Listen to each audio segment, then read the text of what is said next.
August மாதம் 14ஆம் தேதி ஆடி மாதம் 29ஆம் தேதி புதன்கிழமைக்கான பஞ்சாங்கம்.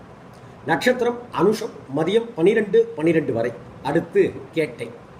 திதி வளர்பிறை நவமி பகல் 10:24 வரை, அடுத்து தசமி. கரணம் கௌளவம் பகல் 10:24 வரை, அடுத்து சைபுலை. யோகம் மகாந்திரம் மாலை 4:05 வரை, அடுத்து வைத்ருதி.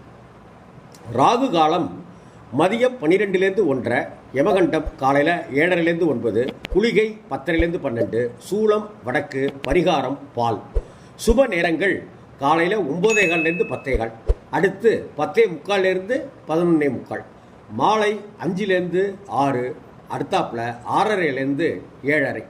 மேஷ ராசி அன்பர்களுக்கு சந்திராஷ்டமம். எனவே கவனத்தோடு செயலாற்றுங்கள், கோபத்தை காட்டாதீர்கள், பொறுமையோடு